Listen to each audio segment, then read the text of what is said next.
अल्हम्दुलिल्लाह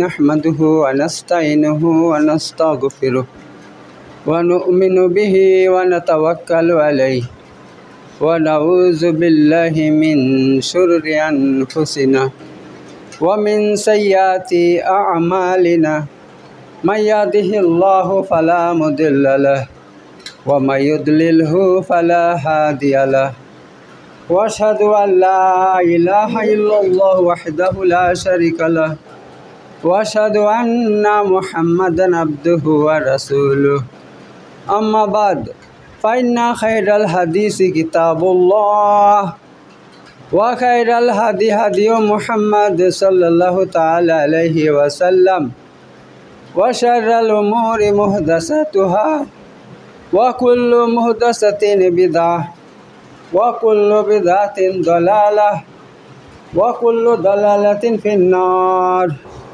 क़ाल अल्लाहु तबारक तआला फ़ी कलामिहिल मजीद वल फ़ुरक़ानिल हमीद। लक़द मन्नल्लाहु अलल मुअमिनीना इज़ बअसा फ़ीहिम रसूलन मिन अनफ़ुसिहिम यतलू अलैहिम आयातिहि व युज़क्कीहिम व युअल्लिमुहुमुल किताब वल हिकमह व इन कानू मिन क़ब्लु लफ़ी दलालिम मुबीन। सदक़ल्लाहुल अलीयुल अज़ीम। तो अल्लाह तबारक तआला এই আয়াতে বলছেন যে আমি মুহাম্মদ সাল্লাল্লাহু আলাইহি ওয়াসাল্লামকে দুনিয়াতে পাঠিয়ে সারা বিশ্ববাসীর উপর দয়া করেছি। মান্না মানে কি দয়া করা, বিশাল দয়া করেছি। তো কি দয়া করেছেন সব আয়াতের মধ্যে আল্লাহ বলছেন, আর আমি গত শুক্রবারে বিস্তারিত আলোচনা করেছি, সেটা ঘুরিয়ে বলতে চাই না। তো রাসূল সাল্লাম দুনিয়াতে আসার আগে সমস্ত মানুষ ভারতবর্ষ ছিল, গোমরা ছিল, কেউ আল্লাহকে চিনত না, জানতো না, বা আল্লাহকে খুশি করতে হলে কীভাবে ইবাদত করতে হবে কেউ জানতো না। এত মুহাম্মদ সাল্লাল্লাহু আলাইহি ওয়াসাল্লাম দুনিয়াতে এসেছেন, এসে আল্লাহর পরিচয় দিলেন সবাইকে। এখনও পর্যন্ত মানুষ আল্লাহকে চিনে না, জানে না। জানেন, যারা মুসলমান আছে তাদের মধ্যে অসংখ্য এমন মুসলমান আছে আল্লাহ সম্পর্কে তাদের বাতিল আকীদা আছে, বাতিল আকীদা। ওরা কি বলে জানেন? বলে আল্লাহ তো সব জায়গায় আছে, সব জায়গায় আল্লাহ আছে, সব কিছুর মধ্যে আল্লাহ আছে। নাউজুবিল্লাহ, মানে মহাবিশ্বের সব বস্তুকে ওরা আল্লাহ মানে। কত বড় কুফরি কথা, কত বড় কুফরি কথা। আল্লাহ কি ভাই এখন পর্যন্ত তারা চিনে না, এখন পর্যন্ত তারা জানে না। আর তারা আমাদের আশেপাশে বসবাস করে, বেশি দূরের লোক নয় যে অমুক অন্য অন্য দেশের লোক, তাও নয়। তারা আমাদের আশেপাশে বসবাস করে, আর তাদের এই কুফরি আকীদা যে আল্লাহ মহাবিশ্বে সব কিছুতে আল্লাহ ভরা আছে, সব কিছুতে আল্লাহ আছে, সব কিছুতে আল্লাহর অস্তিত্ব আছে। এই বাতিল আকীদা, এই কুফরি আকীদা আমরা মনের মধ্যে পোষণ করি। এক আল্লাহকে চিনি না, আল্লাহকে জানি না, তাহলে আমরা আল্লাহর ইবাদত করব কি করে?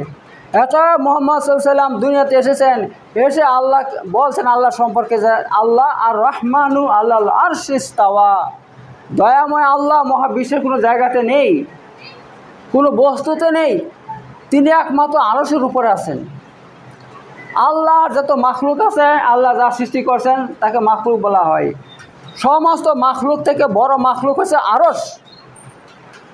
হ্যাঁ, হযরত মুগিরা বিন শুবা রাদিয়াল্লাহু আনহু বর্ণনা করছেন, যখন আয়াতুল কুরসি অবতীর্ণ হয়, যে আয়াতুল কুরসিতে বলা হয়েছে যে কুরসি মানে কি, কুরসিটা কতটুকু বড়। হে আল্লাহ নবী সাল্লাল্লাহু আলাইহি ওয়াসাল্লাম, এই যে কুরসি মানে চেয়ার, সে চেয়ারটা কত বড়? তো আল্লাহ নবী সাল্লাল্লাহু আলাইহি ওয়াসাল্লাম কী বলছেন যে দেখো আমাদের উপরে 7টা আকাশ আছে। এই পৃথিবী থেকে প্রথম আকাশে পৌঁছাইতে হলে 500 বছর লাগবে। সে আবার কি দ্রুত গতিশীল মানে যান হইতে হবে। যেরকমভাবে রকেট আছে, রকেটে যদি আপনি বসেন আর সে দ্রুত গতিতে এক নাগারে ছুটে চলে, 1 সেকেন্ড কোথায় না দাঁড়ায়, তো সে প্রথম আকাশে পৌঁছাইতে 500 বছর লাগবে। আবার প্রথম আকাশ থেকে দ্বিতীয় আকাশ 500 বছর, 7টা আকাশে যেতে 3500 বছর লেগে যাবে। ঠিক আছে? তো এই 7টা আকাশ আছে। আবার আমাদের মাটির নিচে 7টা পৃথিবী আছে। এই পৃথিবী থেকে 500 বছর নিচে দ্বিতীয় পৃথিবী, ওই পৃথিবী থেকে 500 বছর নিচে তৃতীয় পৃথিবী, এমন 7টা পৃথিবী আছে। তো রাসূলুল্লাহ সাল্লাম কি বলছেন জানেন? শুধু আরশ কত বড়, আল্লাহ কত বড়, একটু হিসাব নেন, শুধু একটু হিসাব নেন আল্লাহ কত বড়। দেখেন এই 7 আকাশ 7 পৃথিবী কতটুক বড়, কুরসির মোকাবেলায় কতটুক বড় জানেন? আল্লাহ নবী সাল্লাল্লাহু আলাইহি ওয়াসাল্লাম বলছেন একটা বিশাল বড় মাঠ, বিশাল বড় মাঠ মানে এক বিরাট বড় একটা, মানে এমন তাকালে মনে হয় আকাশ ঠেকে আছে জমিনের মধ্যে, এত বড় বিশাল এলাকা। ময়দান, যাকে চটিয়াল ময়দান বলা হয়, ওই ময়দানের মধ্যে আপনার হাতের একটা আঙ্গুটি খুলে আপনি ফেলে দেন, তো ওই যে আপনি আঙ্গুটিটা ফেলে দিয়েছেন ওইটা হচ্ছে 7 আকাশ 7 পৃথিবী। আর বিশাল বড় যে চটিয়াল ময়দানটা আছে সেটা হচ্ছে আপনার কি কুরসি, সেটা কুরসি ওইটা। এইবার কুরসির মোকাবেলা আরশ কতটুকু বড়, আল্লাহ নবী সাল্লাল্লাহু আলাইহি ওয়াসাল্লাম একই উপমা দিয়েছেন। ধরো একটা বিশাল বড় একটা ময়দান, বিশাল বড় চটিয়াল ময়দান, ঠিক আছে? ওই ময়দানের মধ্যে একটা আংটি যদি ফেলে দেওয়া হয়, ওই ছোট্ট আংটিটা হচ্ছে কি কুরসি। আর এত বিশাল বড় যে তোমার ময়দান আছে সেটা হচ্ছে আরশ। আর ওই আরশের মধ্যে হাদিসের মধ্যে এসেছে ওই আরশে আল্লাহ বসে আছেন, সে আল্লাহর ভারে রাসূলুল্লাহ সাল্লাম বলছেন যে আরশে কেচের মেচের আওয়াজ করে, কেচের মেচের আওয়াজ করে। তাহলে সে আরশ, এত বড় আরশ, আল্লাহর ভারে কেচের মেচের আওয়াজ করে, আল্লাহ কত বড় হবে ভাই, কত বড় হবে বুঝেন এবার থেকে। আর কোরআনের মধ্যে আল্লাহ বলছেন, সূরা জুমারের মধ্যে আল্লাহ তাআলা বলছেন কিয়ামতের দিন সমস্ত আকাশ আল্লাহর ডান হাতের তালুতে থাকবে, তালুতে, বুঝতে পারছেন তো? যেমন আপনার হাতের তালুতে 60টা সরিষার দানা নেন, কি মনে হবে আপনার? হাতের তালুতে পড়ে থাকবে 60টা সরিষার দানা, আপনার কিছু মনেই হবে না। তো কিয়ামতের দিন এই যে 7 আকাশ আছে আল্লাহ তাআলার হাতের তালুতে যখন পড়ে থাকবে না, 60টা সরিষার দানার মতো মনে হবে, 60টা সরিষার দানার মতন মনে হবে। তাহলে বুঝুন দেখি আল্লাহর হাতের তালু দিয়ে এত বড় হয়, তো সে আল্লাহ কতটুকু বড়। আল্লাহু আকবার, আল্লাহ কত বড় হবে এখান থেকে শুধু একটু বুঝে নেন, ঠিক আছে? তো এই ব্যাপার, তো আল্লাহ তাআলা এই যে এত বড় এত শক্তিশালী, মহাবিশ্বের কেউ জানতো না, কেউ জানতো না এই সম্পর্কে। একমাত্র মুহাম্মদ সাল্লাল্লাহু আলাইহি ওয়াসাল্লাম দুনিয়াতে এসেছেন, এসে সবাইকে বলছেন শোনো আল্লাহ কিরকম। আল্লাহর অস্তিত্ব নিয়ে আলোচনা কে করেছে? হযরত মুহাম্মদ মুস্তাফা সাল্লাল্লাহু আলাইহি ওয়াসাল্লাম বলছেন। তিনি মানুষকে শিক্ষা দিয়েছেন, আল্লাহ সম্পর্কে সমস্ত কিছু তথ্য দিয়েছেন, যার ফলে আজ আমরা কি করছি? আল্লাহকে জানতে পারছি, আল্লাহকে জানি যে আল্লাহ এত বড় মহাশক্তিশালী। তিনার বিরোধিতা করলে তিনি রেগে যায়, আমাদেরকে কঠিন শাস্তি দিতে পারেন ইচ্ছা করলে, ঠিক আছে? আর চাইলে মাফও করে দিতে পারেন। তো এই ব্যাপার, তো সেই আল্লাহ তাবারক তাআলা মুহাম্মদ সাল্লাল্লাহু আলাইহি ওয়াসাল্লামকে পাঠিয়েছেন দুনিয়াতে কি সম্পর্কে? দয়া স্বরূপ, যে মানুষকে আমি দয়া করার জন্য মুহাম্মদ সাল্লাল্লাহু আলাইহি ওয়াসাল্লামকে পাঠিয়েছি। এই আয়াতের মধ্যে আল্লাহ তাআলা বলছেন এটা মুহাম্মদ সাল্লাল্লাহু আলাইহি ওয়াসাল্লাম হচ্ছে সারা বিশ্ববাসীর জন্য কি রহমত স্বরূপ। সূরা আলে আম্বিয়ার 107 নম্বর আয়াতে আল্লাহ বলছেন ওয়া মা আরসালনাকা ইল্লা রাহমাতাল লিল আলামিন। আমার সাল্লাল্লাহু, হে মুহাম্মদ সাল্লাল্লাহু আলাইহি ওয়াসাল্লাম, আমি আপনাকে সারা বিশ্ববাসীর জন্য রহমত হিসাবে পাঠিয়েছি, সারা বিশ্ববাসীর জন্য, কোনো এলাকার জন্য নয়, কোনো দেশের জন্য নয়, কোনো অঞ্চলের জন্য নয়, কোনো জাতির জন্য নয়, বরং সারা বিশ্ববাসীর জন্য আমি আপনাকে রহমত স্বরূপ পাঠিয়েছি। এটা মুহাম্মদ সাল্লাল্লাহু আলাইহি ওয়াসাল্লাম নিয়ে যারা গবেষণা করছে তারাই মুসলমান হয়ে গেছে। দেখেন আপনার বর্তমানে পশ্চিমা দেশগুলোর যারা শিক্ষিত মানুষ আছে, বড় বড় বিজ্ঞানী আছে, হ্যাঁ, তারপর আপনার বড় বড় ইঞ্জিনিয়ার আছে, যারা বড় বড় শিক্ষিত, তারা মুহাম্মদ সাল্লাল্লাহু আলাইহি ওয়াসাল্লামকে নিয়ে গবেষণা করে তারা কী হয়ে যাচ্ছে? দিন দিন মুসলিম হচ্ছে। পশ্চিমা দেশগুলোতে ইংরেজরা এখন লাইন দিয়ে মুসলমান হচ্ছে, লাইন দিয়ে, মা বোন সবাই, মেয়ে হচ্ছে পুরুষও হচ্ছে, সবাই লাইন দিয়ে মুসলমান হয়ে যাচ্ছে মুহাম্মদ সাল্লাল্লাহু আলাইহি ওয়াসাল্লামকে নিয়ে গবেষণা করে। তো এই ব্যাপার যারা মুহাম্মদ সাল্লাল্লাহু আলাইহি ওয়াসাল্লামকে জানবে, শুনবে এবং তিনার জীবনী পড়বে, যে তিনি এত একটা ভালো মানুষ ছিল, তিনার মতন ভালো মানুষ, এমন মানুষ দুনিয়াতে একটা হবে না, একটা হবে না। আর তিনি শুধু মুখের কথা দিয়ে নয়, কাজ দিয়ে দেখিয়ে গিয়েছেন মানুষকে, কাজ দিয়ে দেখিয়ে গিয়েছেন। মুহাম্মদ সাল্লামের তিনি কি করতেন, রাস্তা দিয়ে যেতেন, আর একটা বুড়ি মানুষ কি করতো, সে রাস্তার মধ্যে কাঁটা ফেলে রেখে দিত, কাঁটা ফেলে রেখে দিত, এইটা ওটা ফেলে রেখে দিত, নোংরা জিনিস ফেলে রেখে দিত। তারপরও তিনি কি করতেন, কিচ্ছু বলতেন না। একদিন দেখছেন কাঁটা নাই, তো কী হইলো, কী ব্যাপার আজকে কাঁটা ফেলেনি কেন রাস্তার মধ্যে, মানুষটা কি হইলো, নিশ্চয়ই অসুস্থ হয়ে আছে। তারপরে তিনার বাড়িতে গিয়ে দেখছে বুড়ি কী হয়ে আছে, বিছানায় পড়ে আছে, তার অসুস্থ। বলছে, মা কী ব্যাপার, মা কেমন আছেন, ভালো আছেন? এমন মিষ্টি সুরে মা বলছে, সে বলছে, ওরে বাবারে, আমার তো ছেলে সন্তান নাই, এমন মা তো আমাকে কেউ বলে নাই। তা মেয়েটা মনে একটা ইয়া লাগছে, দয়া ময়া হইল, দিয়ে বলছে, হ্যাঁ বাবা, আমি আজকে অসুস্থ আছি বাবা। মা বলেন আপনার কী সেবা করতে পারি, কী লাগবে বলেন। যা পারছে একটু সেবা সুস্থতা করেছে। তো মেয়েটা বিশাল খুশি হয়ে গেছে, এমন খুশি হয়ে গেছে, বলছে, বাবা তুমি কে, তোমার নাম কি? বলছে, মা আমার নাম মোহাম্মদ। হ্যাঁ তুমি মোহাম্মদ? বলছে, হ্যাঁ। আরে তুমি এত ভালো মানুষ, তুমি এত ভালো মানুষ, আর তোমার জন্য মানুষ আমাকে যাতা বলে, মানুষের কথা শুনে আমিও তোমার সঙ্গে খারাপ ব্যবহার করেছি, কিন্তু তুমি তো মানুষটা খুব ভালো, এত ভালো মানুষকে এমনভাবে শাস্তি দিয়েছি, এমনভাবে অপমান করেছি, আমাকে মাফ করে দিও বাবা। তো মুহাম্মদ সাল্লাম এমন মানুষ ছিলেন, এমন মাটির মানুষ ছিলেন, হ্যাঁ, আর নিজে না খেয়ে অন্যকে খাওয়াইতেন তিনি। একবার তিনার আল্লাহ রাসূল সাল্লাম কিন্তু গরিব ছিলেন না, তিনার মেলা ধন দৌলত ছিল। দুটো পাহাড়ের নিচে তিনার এতগুলো ছাগল চড়ছিল, এত মানে দুই পাহাড়ের নিচে সমস্ত জায়গা ভর্তি হয়ে গেছে।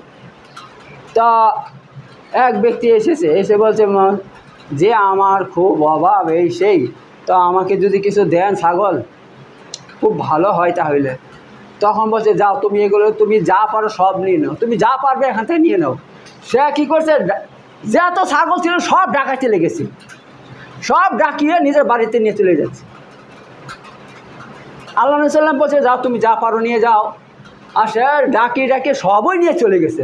তো আল্লাহ নবী সাল্লাম এমন লোক ছিলেন, তিনি একবার বললেন, আর তুমি সব কেন নিয়ে যাচ্ছ, তুমি 10টা নাও, 20টা নাও, 100টা নাও, 200টা নাও, তিনি সব নিয়ে চলে যাচ্ছ, এই কথাটা পর্যন্ত বলেন নাই।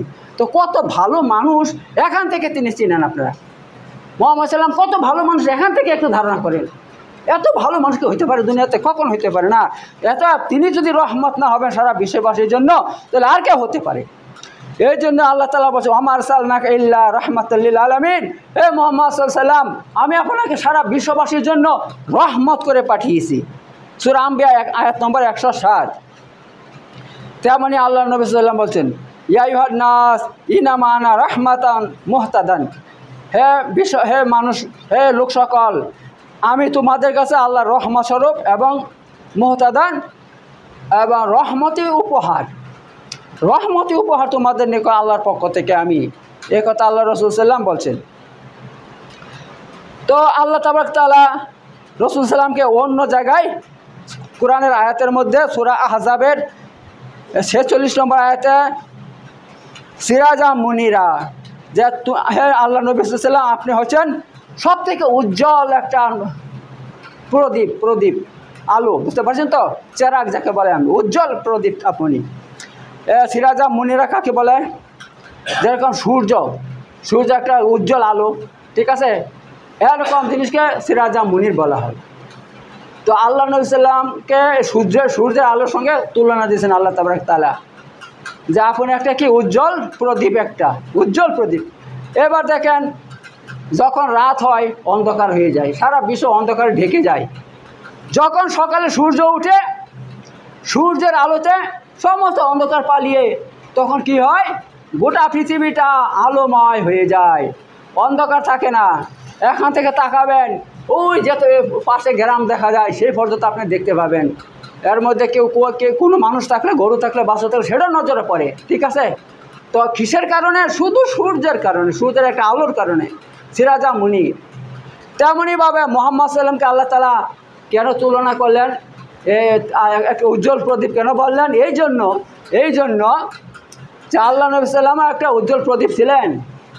তিনি যখন দুনিয়াতে এসেছেন, তিনার কারণে এই দুনিয়া থেকে সকল প্রকার অন্ধকার দূর হয়ে চলে গিয়েছে। ইসলামের আলো যখন প্রকাশ পেল, সমস্ত কুফুরি সেরেকি বেদাতি সমস্ত অন্ধকার দূর হয়ে চলে গেছে। আর মানুষ যতই মুহাম্মদ সাল্লামের নিকটে আসতে লাগলো, সবাই হেদায়েত পেতে লাগলো, সবাই আল্লাহকে জানতে লাগলো, আল্লাহর পরিচয় পেল। এবং তার সঙ্গে সঙ্গে এটাও জানতে লাগলো আল্লাহ কী কী আবাদত করলে, কোন পন্থায় আবাদত করলে আল্লাহ রাজি হয়, খুশি হয়। এত সবাই সেইগুলো জেনে সেভাবে আল্লাহকে মানতে লাগলো, খাঁটি মুসলমান হইতে লাগলো, ইমানদার হইতে লাগলো। যার ফলে কি হলো, কুফরি শিরকের অন্ধকার দুনিয়া থেকে বিদায় নিল। তো এখান থেকে কথাই বোঝা যাচ্ছে যে মুহাম্মদ সাল্লাল্লাহু আলাইহি ওয়াসাল্লাম কি সবচেয়ে বড় আমাদের নেতা, ইসলামের 1 নম্বর খুঁটি। মুহাম্মদ সাল্লামকে যদি আমরা এভাবে অনুসরণ করি, অনুকরণ করি, তাহলে আমরা কি হব, হেদায়েত পেতে থাকবো, কখনো পথভ্রষ্ট হব না, গুমরা হব না। এই কথা আল্লাহ নবী সাল্লাম নিজেও বলে গেছেন। হ্যাঁ, এই কথা আল্লাহ নবী সাল্লাম নিজেও বলে গেছেন। তোমরা যতক্ষণ পর্যন্ত কোরআন এবং সহিহ হাদিসকে আঁকড়িয়ে ধরে থাকবে, তোমাদেরকে পৃথিবীর কোনো মানুষ পথভ্রষ্ট করতে পারবে না। আর তোমরা কি করবে, হেদায়েতের উপর কায়েম থাকবে, হেদায়েতের উপর কায়েম থেকে মৃত্যুবরণ করবে, জান্নাতি হবে। পক্ষান্তরে যারা মুহাম্মদ সাল্লামকে মানে শেষ মানবে না, মানে তিনি মুহাম্মদ সাল্লামের কথা শেষ কথা সেটা মানবে না, বরং কি তারা মুহাম্মদ সাল্লামকে বাদ দিয়ে অন্য অন্য পথ তৈরি করবে, মতবাদ তৈরি করবে, অনেক কিছু তৈরি করবে। তো তারা কি হবে, তারা হক থেকে দূর হয়ে চলে যাবে। ভাই, হক থেকে দূর হয়ে যাবে। দেখেন আল্লাহ তাআলা কোরআনের মধ্যে বলছে কি, ইহদিনাস সিরাতাল মুস্তাকিম। তোমরা যারা নেককার মানুষ তারা কি দোয়া করে, হে আল্লাহ তুমি আমাদের সিরাতুল মুস্তাকিমে কায়েমে রাখো, সিরাতুল মুস্তাকিমে আমাদেরকে চালিত করো। সিরাতুল মুস্তাকিম কাকে বলা হয়? সিরাতুল মুস্তাকিম একমাত্র আল্লাহ এবং রসুলের কথাকে সিরাতুল মুস্তাকিম বলা হয়। সোজা রাস্তা যাকে বলা হয়, সোজা রাস্তা একমাত্র কোরআন এবং সহিহ হাদিসের রাস্তাকে সিরাতুল মুস্তাকিম বলা হয়। যখন আপনি কোরআন এবং সহিহ হাদিসকে যথেষ্ট মনে করবেন না, আপনার মনে হচ্ছে যে না আমার বুজুর্গের কথা মতকেও আমাকে নিতে হবে, আমার আলেমের ব্যক্তিগত কথা মতকেও আমাকে ইসলাম মনে করতে হবে, এইভাবে আপনি সহিহ ইসলামকে বাদ দিয়ে যখন আপনি এবার দল তৈরি করবেন ইসলামের মধ্যে, তখন আপনি কি হবেন, আপনি নিজে বুঝতে পারবেন না, আপনি সহিহ ইসলাম থেকে আস্তে আস্তে আস্তে আপনি কেটে পড়লেন, অন্য রাস্তায় সহিহ ইসলাম বাদ দিয়ে অন্য রাস্তায় আপনি চলতে শুরু করছেন, আপনি নিজেও বুঝতে পারবেন না জিনিসটা। তো যে ব্যক্তি সহিহ ইসলামকে বাদ দিয়ে অন্য মতবাদ তৈরি করবে, অন্য মতবাদের উপর কায়েম থাকবে, তাদের জন্য আল্লাহ নবী সাল্লাম ফায়সালা করে গিয়েছেন, ফায়সালা দিয়ে গেছেন। সে ফায়সালা কি, আল্লাহ নবী সাল্লাম বলছেন যে,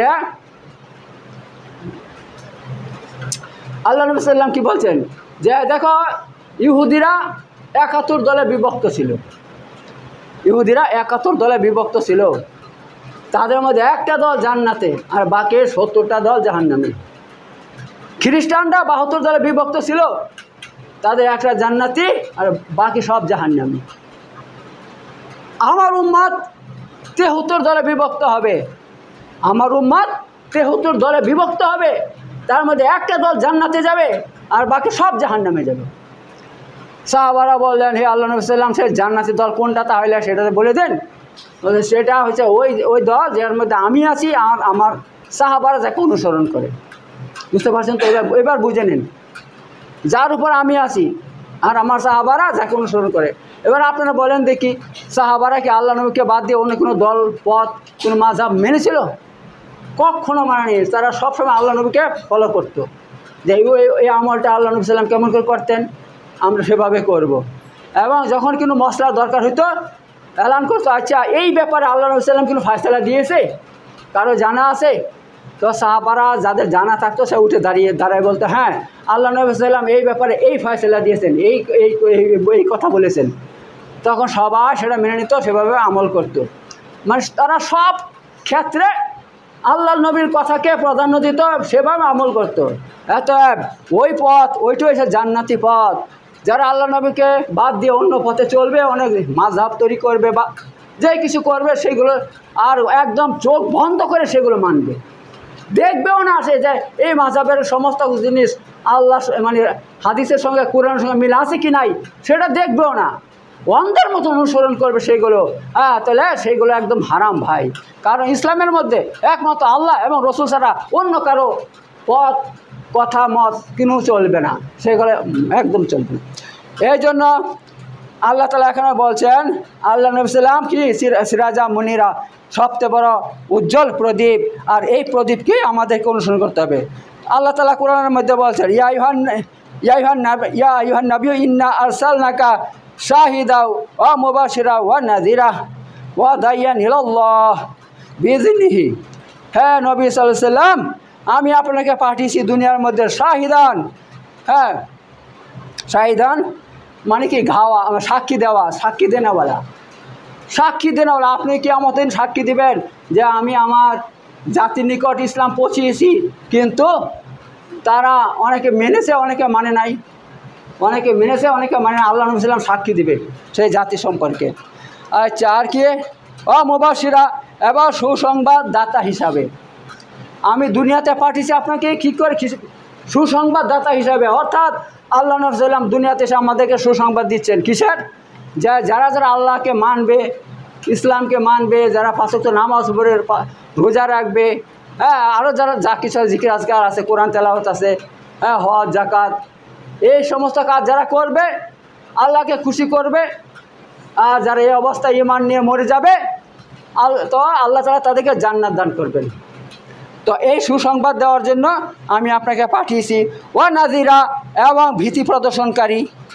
অর্থাৎ পক্ষান্তরে যারা আল্লাহর হুকুম মানবে না, যারা পাঁচ ওয়াক্ত নামাজ পড়বে না, রোজা রাখবে না, ইসলামকে অনুসরণ করে চলবে না, আল্লাহকে ভয় করবে না, আরও যা যা আছে ইসলামের মধ্যে সেইগুলো মানবে না, তো আল্লাহ তাআলা তাদের জন্য জাহান্নাম তৈরি করে রেখে দিয়েছেন। যে জাহান্নামের আগুন দুনিয়ার আগুন থেকে 70 গুণ বেশি তেজ, দুনিয়ার আগুন থেকে কি 70 গুণ বেশি তেজ হবে। আর সেই জাহান্নামের মধ্যে মানুষ একদিন নয়, 2 দিন নয়, বরং সারা জীবন থাকবে। কারণ সেখানে আখেরাতে মানুষের কোনো মৃত্যু হবে না। যারা জান্নাতে যাবে সারা জীবন জান্নাতে থাকবে, যারা জাহান্নামে যাবে সারা জীবন জাহান্নামে থাকবে। সেখানে কোনো মৃত্যু আসবে না।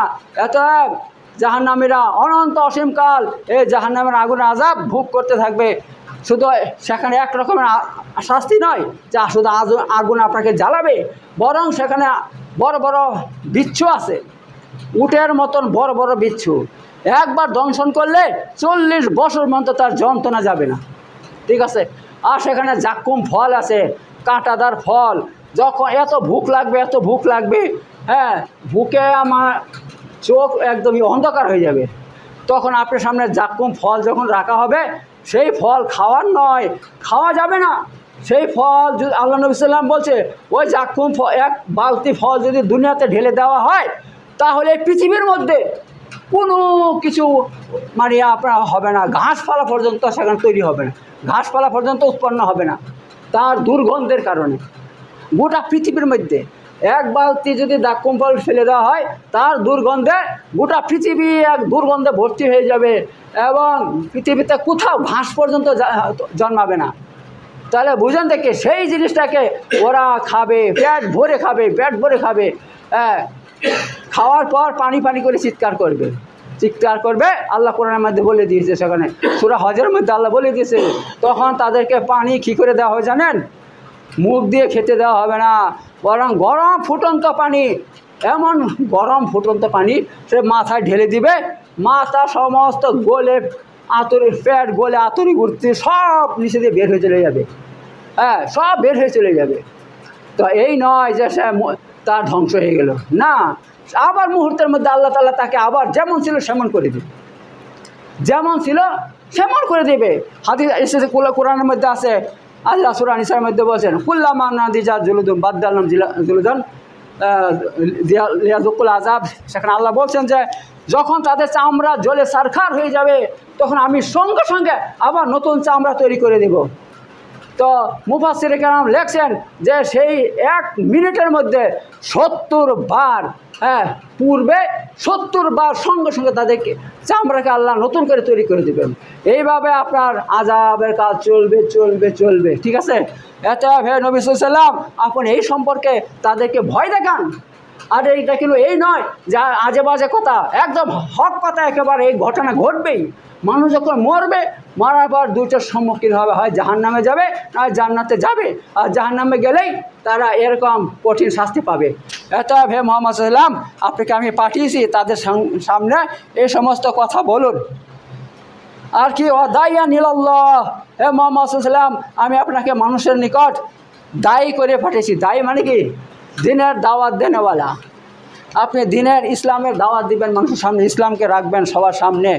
বিজনিহি, মন গড়া নয় যে আপনি যাইছে তাই বলে দিবেন, বরং বিজনি, আল্লাহর ইচ্ছায়, আল্লাহর হুকুমে। আল্লাহ তাআলা ওহী পাঠাবে আপনার নিকট, আপনার ওহী পাঠাবে, ওহী যা বলবে সেইগুলো প্রচার করবেন। নিজের মন গড়া কোনো কথা আপনি বলতে পারবেন না, আল্লাহ এই কথা এখানে বলে দিয়েছে। এটা ইসলামটা এই মন গড়া নয়।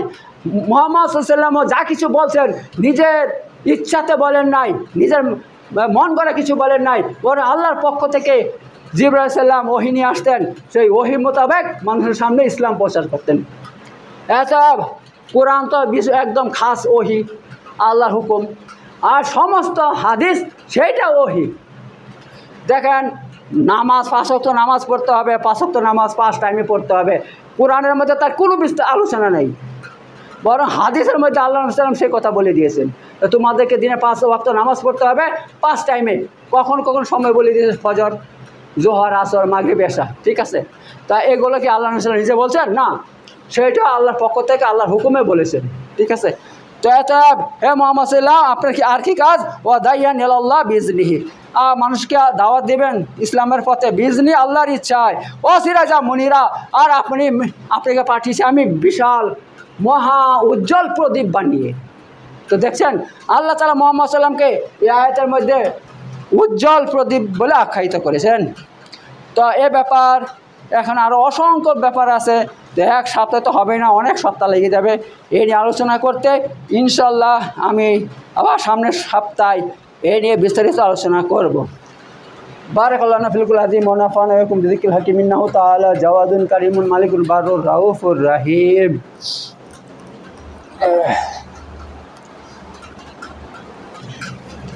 ওয়া আখিরু দাওয়ানা আলহামদুলিল্লাহি রাব্বিল আলামিন।